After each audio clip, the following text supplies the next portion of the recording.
Emprendimiento de Guerrilla, el video podcast para los que quieren cambiar las cosas y no ponen excusas. Los que se ponen en marcha con los recursos y medios disponibles. Los que buscan la formación y herramientas necesarias. Y sobre todo para los que no tienen miedo al fracaso, al emprendimiento. Así que si ya eres un guerrillero del emprendimiento o quieres serlo, bienvenido a nuestra comunidad. ¡Vámonos! Muy buenas, guerrilleros del emprendimiento. Ya estamos a viernes.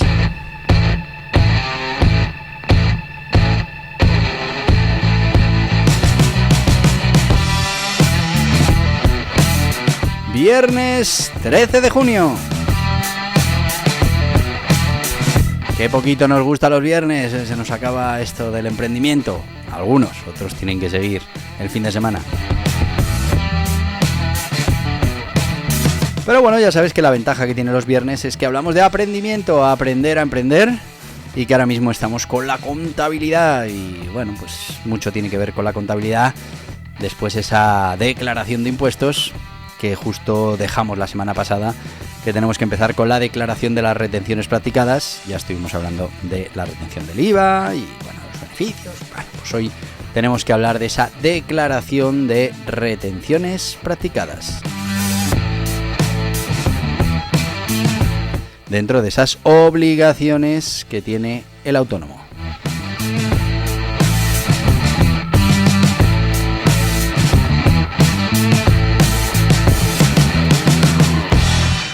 Y sin más, pues vamos a empezar ya con esa declaración de retenciones practicadas.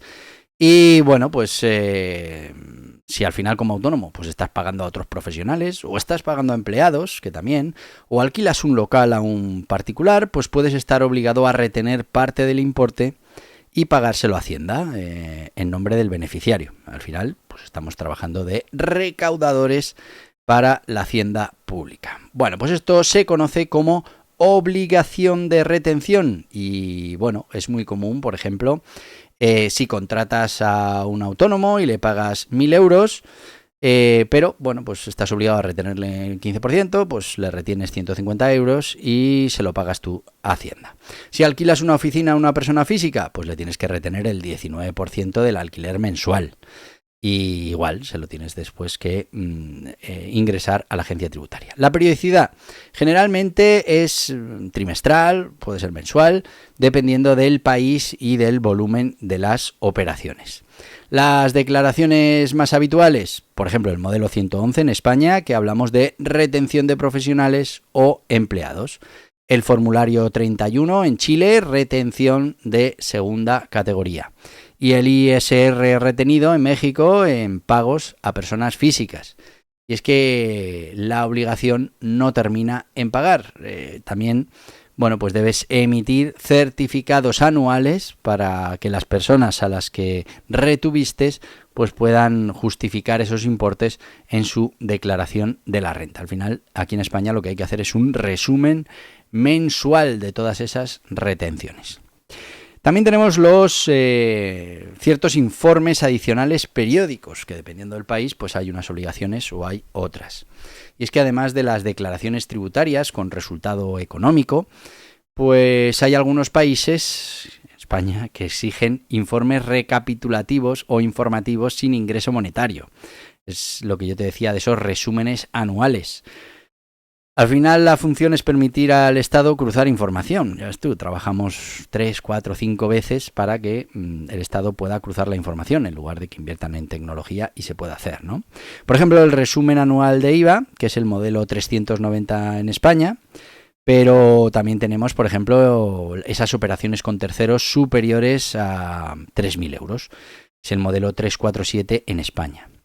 También tenemos esos informes de retenciones anuales, luego tienes los libros electrónicos en Chile, en Perú, en Argentina, aunque no aplican pagos, pero bueno, pues no presentarlo puede conllevar multas importantes y limitaciones futuras pues para deducciones, para devoluciones, bueno, que no nos interesa no cumplir con esas obligaciones. Y bueno, pues también vamos a hablar de esas implicaciones prácticas, previsión, organización y calendario. Claro, cumplir con estas obligaciones implica algo más que presentar un formulario. Implica cómo tienes que organizar tu gestión financiera y lo tienes que hacer además de forma inteligente, muy importante. ¿Cuáles serían las claves para una buena gestión? Bueno, pues tienes que mantener tus libros actualizados y habría que hacerlo de manera semanal o cada 2 semanas, cada 15 días. Separa, muy importante, tu cuenta profesional de tu cuenta personal. Reserva siempre un porcentaje de cara de cada factura, de cada ingreso, para esos impuestos. Por ejemplo, el 30% de lo que cobres pues puede destinarse a cubrir el IVA y también ese IRPF que tengas que retener, por ejemplo. Importante que trabajes con profesionales, con un asesor fiscal de confianza, que además utilizará softwares especializados. Y luego, importante, automatiza los recordatorios, las fechas fiscales, al final son fijas, son conocidas. Ten alertas y alarmas para que no se te pase ningún plazo. Fundamental para que no lleguen multas y no lleguen problemas. ¿Cuál es el calendario típico de las declaraciones trimestrales? Si vamos a poner el ejemplo de España, bueno, pues tendríamos un trimestre que sería el trimestre de enero a marzo y se presentarían las obligaciones entre el 1 y el 20 de abril. El trimestre de abril a junio entre el 1 y el 20 de julio. De julio a septiembre entre el 1 y el 20 de octubre. Y de octubre a diciembre entre el 1 y, ojo, el 30 de enero del año siguiente. Pero bueno, pues cada país tiene su propio calendario, pero el principio que está detrás de todos pues es universal. Los impuestos se pagan en la vida real y no solo a final del año, sino que hay una serie de periodos en los que se van a ir pagando.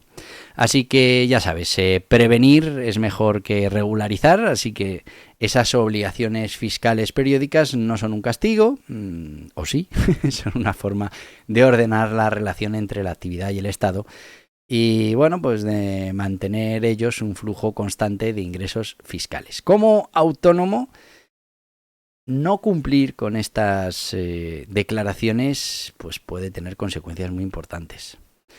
Sanciones económicas. Recargos muy importantes por intereses de demora. Imposibilidad de acceder a ciertas ayudas públicas o a la financiación. Una pérdida de esa imagen profesional frente a clientes o inversores. Todo eso te puede suceder si no cumples con tus obligaciones fiscales. Cumplir, pues bueno, pues te va a dar cierta tranquilidad, vas a proyectar una imagen de profesional y una base sólida sobre la que pues puedas hacer crecer tu negocio. Fuera de esto de los impuestos, que bueno, pues siempre son muchos, en algunos casos, como aquí en España, una presión fiscal cada vez más alta. Pero bueno, pues también tenemos que tener en cuenta esos gastos deducibles, lo que puedes y no puedes restar de tus ingresos. Y aquí, por ejemplo, en España siempre hay mucha polémica porque cuando se habla de beneficio son ingresos menos gastos. Aquí en España siempre hablamos de ingresos menos gastos deducibles porque, bueno, pues hay muchos gastos que se producen dentro de la actividad y que no se consideran deducibles, con lo que no van a minorar ese resultado final sobre el que paguemos impuestos. Por eso es muy importante entender lo de los gastos deducibles y qué es lo que podemos y qué es lo que no podemos restar de los ingresos. Bueno, pues hemos de decir que ese es uno de los errores más comunes entre los autónomos y es desconocer qué gastos puede deducirse legalmente. Hay gente que mete gastos y que después viene una inspección y se los echa atrás. Claro, esto nos puede llevar a pagar más impuestos de lo necesario, si no estamos metiendo los gastos que podríamos, o por el contrario, a deducirnos indebidamente y exponernos a una inspección, a una sanción, a una multa, bueno, pues a miles de problemas que pueden llegar cuando deducimos un gasto que Hacienda considera que no es deducible. Vamos a entender qué es un gasto deducible. Un gasto deducible es aquel, o se considera por Hacienda, aquí en España, que un gasto deducible es aquel necesario para el desarrollo de la actividad económica, que está debidamente justificado en nuestra contabilidad, registrado y con documentación válida, bien sea una factura, un recibo. Bueno, ¿cuáles son esos tipos de gastos deducibles más habituales? Por ejemplo, materiales, suministros y productos, todos ellos relacionados con la actividad. Alquiler y suministros del local de trabajo, pues alquiler de la oficina, el papel para... Bueno, transporte profesional, ojo, profesional, dietas y viajes de negocio. Herramientas digitales como softwares, como licencias. Servicios profesionales externos como pueda ser una asesoría, una gestoría, un despacho de abogados. Publicidad y marketing. Formación que esté relacionada con la actividad. Suministros como teléfono, internet y bueno, en algunos casos parte de la vivienda si se trabaja desde casa. Y te preguntarás tú, ¿y cuáles son los criterios comunes de la deducibilidad? Bueno, pues lo que nos dice la agencia tributaria es que tiene que tener relación directa con la actividad, tiene que tener un registro contable y documental y se tiene que haber producido el pago efectivo. Claro, aquí cuando hablamos pago efectivo no es que se haya pagado en ese momento, sino que realmente se vaya a pagar por eso. Bueno, aquí ya entramos en los libros contables obligatorios para el autónomo. Nos vamos a centrar fundamentalmente en España, aunque es verdad que en muchos países no se exige contabilidad completa para los autónomos, pero normalmente se establecen la obligación de llevar ciertos libros o ciertos registros básicos. Y bueno, pues estos registros lo que hacen es permitir a la Hacienda, al fisco, ¿no?, verificar que los ingresos declarados son reales y que los gastos deducidos pues están correctamente justificados y son deducibles. ¿Cuáles son esos libros o registros más comunes? Bueno, pues lo vamos a ver después de nuestro mensaje publicitario, porque ya nos hemos pasado de tiempo. Así que hoy en este aprender a emprender, pues te quiero presentar o te quiero hablar de un libro de esta sección de aprendimiento. Mira, vamos a hablar de este, pero fundamentalmente vamos a hablar de, como estamos hablando de los autónomos, vamos a hablar del guía burros autónomos. Tenemos otro guía burros que no lo tengo aquí, sociedades limitadas, 2 libros que te van a describir perfectamente las formas jurídicas y luego dentro de esta misma sección pues tenemos la gestión laboral, tenemos la facturación, tenemos los modelos de negocios, hay muchos libros. Pero vamos a irnos con ese guía burros autónomos, fundamental para el contenido que estamos tratando ahora, y sociedades limitadas. Vamos con ello.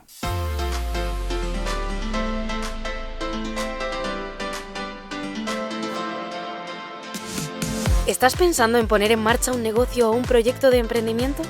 Es importante que elijas la forma jurídica más interesante para ti, que conozcas las características, ventajas e inconvenientes, las obligaciones, todo lo que implica para tu negocio. Borja Pascual ha publicado 2 libros imprescindibles para los emprendedores que quieran poner en marcha su negocio en España. 2 libros de referencia. El Guía Burros Autónomos es una guía sobre todo lo que debes conocer de los autónomos en España. Ya va por su 5ª edición y está totalmente actualizado a los últimos cambios normativos, como por ejemplo el nuevo sistema de cotización por ingresos reales. Y el Guía Burros Sociedades Limitadas es una guía para conocer esta forma jurídica con personalidad jurídica propia en España que reduce la responsabilidad de los emprendedores y cuenta con ventajas e inconvenientes que debes conocer. 2 libros imprescindibles para tomar buenas decisiones, para conocer las obligaciones y para poner en marcha tu proyecto de emprendimiento de la mejor manera posible.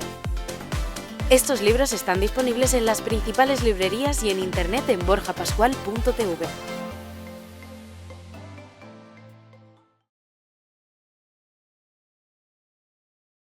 Y bueno, ya estamos de vuelta con este guía burros autónomos, todo lo que necesitas saber como autónomo. Pone aquí 6ª edición en este que tengo aquí, pero creo que vamos ya por la 8ª. Tenemos un libro de autónomos, tenemos un libro de sociedades limitadas, porque son las formas jurídicas, bueno, que suponen el 90% de nuestro tejido empresarial, pero que sepas que dentro de esta colección de libros en borjapascual.org, que es nuestro e-commerce, que es lo que nos ayuda a monetizar esta generación de contenido, pues tenemos muchos más libros en la parte de aprendimiento. Ahora estamos hablando de contabilidad, pero dentro de esa sección tenemos, por ejemplo, entender la forma jurídica del autónomo, el de la sociedad limitada, y luego tenemos otros muchos, como la guía sobre la facturación y las nuevas normativas, el Verifactu que viene ahora, la factura digital, si te interesa, muy interesante. También tenemos la parte de gestión laboral. También tenemos, que no sé dónde tengo el libro, pero la parte de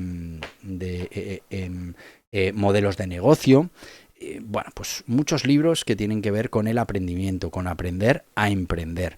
Y, por supuesto, pues cuando terminemos esta parte de nuestro podcast, sacaremos ese libro sobre la contabilidad.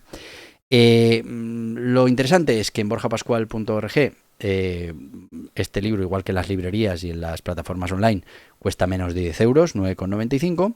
Y, muy importante, que si te llevas 2 ya no pagas gastos de envío. Si te llevas 3, te regalan un tercer libro. Y si te llevas 4, pues te van a regalar... si te llevas 3, te regalan un libro más, cuarto libro. Y si te llevas 4 libros, bueno, pues te regalan un curso valorado en 69 euros. Así que yo te recomiendo que entres en borjapascual.org, veas toda esa oferta formativa y a partir de ahí pues ya decidas. Este libro, el de autónomos y el de sociedad limitada, es para tenerlos en la mesilla y consultarlos de vez en cuando, porque aunque ya tengas decidida tu forma jurídica, pues hay momentos en los que nos puede interesar cambiar de forma jurídica. Y volvemos a nuestros libros o registros más comunes, que es donde lo habíamos dejado, y hablamos del libro de ingresos, que al final va a reflejar todos los cobros realizados por ventas o prestación de servicios. En este libro debemos incluir la fecha, el número de factura, el cliente, el importe y el concepto. También vamos a tener los libros de gastos o compras, ¿vale? Vamos a recoger todos los gastos deducibles relacionados con la actividad. Y vamos a incluir la fecha, vamos a incluir el proveedor, el concepto, el importe y ese justificante, ¿no? Esa factura o ese recibo, justificante de la operación. También podemos tener ese libro de bienes de inversión, si procede, que bueno, pues es para el control de las amortizaciones de los equipos. Por ejemplo, estamos hablando de compras de material que nos va a ayudar, o de máquinas y productos que nos va a ayudar a generar nuestro negocio. Entonces, bueno, pues hablamos de máquinas, de ordenadores. En algunos países es obligatorio para poder deducir por tramos el valor de estos bienes. Son productos que no van a gasto directamente, sino que se van amortizando. Cuarto, libro de facturas emitidas y recibidas, especialmente en esos regímenes de IVA. Bueno, pues facilita la declaración, facilita la conciliación del IVA, algo muy, muy importante y un libro obligatorio normalmente por la agencia tributaria, por el fisco de cada país. También tenemos la digitalización y los modelos oficiales, y es que muchos países permiten, otros exigen llevar estos libros de forma electrónica y algunos ofrecen modelos oficiales o plataformas digitales para su gestión. Bueno, pues hemos de decir que cada vez más autónomos usan herramientas en la nube para registrar operaciones, para cumplir automáticamente, además, con esas obligaciones. Importantísimo que lo tengas en cuenta como autónomo y, bueno, que revises la legislación de tu país. Claro, ¿qué pasa si no cumplimos con estas obligaciones? Bueno, pues no cumplir con las obligaciones fiscales y contables pues puede suponer unas graves consecuencias para tu actividad, para tu negocio, para ti como autónomo. Y es que hay multas y intereses por declaraciones que se hagan fuera de plazo, hay recargos por falta de pago, hay sanciones por esas deducciones indebidas, hay pérdidas de acceso a bonificaciones y ayudas y luego, bueno, pues hay dificultades, como hemos dicho antes, para obtener financiación o para justificar ingresos ante terceros. Además, en algunos países, ese impago reiterado de impuestos o cotizaciones puede incluir o puede implicar esa inclusión en la lista de morosos o incluso llevarnos a responsabilidades penales. Así que es muy importante que como autónomos pues cumplamos con todas esas obligaciones contables y fiscales. Bueno, pues ¿qué recomendamos para cumplir y dormir tranquilos? Bueno, pues primero formaliza el tema cuanto antes, ya lo haré, pues puede salir carísimo, date de alta, infórmate bien y empieza. Apóyate en profesionales, un buen asesor, contable, una buena gestoría. No mezcles, muy importante, esas cuentas personales con las profesionales. Usa cuentas separadas y tarjetas específicas para la actividad. Eso te ayudará después a poder documentarlas y a poder desgravarlas. Emite siempre facturas, aunque tu cliente no te lo pida, porque al final eso es un respaldo que vas a tener ahí. Y lleva tus registros al día. No empieces al final del trimestre, sino que poco a poco ve organizando tu contabilidad. No te digo diariamente, pero semanalmente o cada 15 días para tener eso en su sitio. También te recomiendo que escanees o que guardes de manera digital las facturas. Y es que toda esa parte de la gestión documental es clave, porque te pueden pedir esa documentación. Tienes que estar informado de los cambios legales, los sistemas fiscales van cambiando y te tienes que mantener al tanto. Cumple con las fechas, muy importante. Usa calendarios fiscales, alertas automáticas, y es que las sanciones por retraso, pues en la mayoría de los casos son evitables. Simplemente pues teníamos que haber puesto esa alarma que nos permitiera llegar a tiempo. A ver, como conclusión, legalidad, control y profesionalidad. Y es que cumplir con las obligaciones legales no es solo evitar esas sanciones, que es importante, sino que al final es gestionar con transparencia, con control, con visión, y bueno, eso nos abre el camino a largo plazo. Y es que es parte del proceso de profesionalización como autónomo. Muchos emprendedores cometen el error de centrarse solo en vender y bueno, dejan de lado la parte fiscal y contable y bueno, pues eso genera graves problemas. Y es que un negocio no solo es sostenible si es legal, o sea, solo va a ser sostenible si lo tenemos de manera legal, está controlado, lo tenemos planificado. Así que aquí tienes la base. Bueno, en los siguientes capítulos iremos viendo cómo convertir esas herramientas o cómo convertir esas obligaciones en herramientas útiles de análisis, de previsión, de toma de decisiones. Porque al final la contabilidad, cuando se lleva bien, pues no solo nos va a servir para cumplir, que es importante, sino que nos va a ayudar a construir ese negocio futuro. Así que nos veremos el viernes que viene y continuaremos con este tipo de contenido sobre la contabilidad, algo fundamental para cualquier emprendedor. Y como nos vamos a ver mañana, que mañana, mañana es sábado, mañana tenemos Emprendimiento Kids, así que te espero mañana, ya cuento contigo y te voy a decir lo que te digo habitualmente, que no es otra cosa que ¡hasta mañana, guerrilleros del emprendimiento! Y hasta aquí el podcast Emprendimiento de Guerrilla, con este que les habla Borja Pascual. Mañana un nuevo capítulo, pero antes pedirte que te suscribas a este podcast en cualquiera de las plataformas YouTube, iVoox, Anchor, Spotify, Apple Podcasts, Google Podcasts, Amazon Music. Y recuerda, si te ha gustado el contenido de hoy, dale un me gusta, compártelo y hasta mañana, guerrilleros.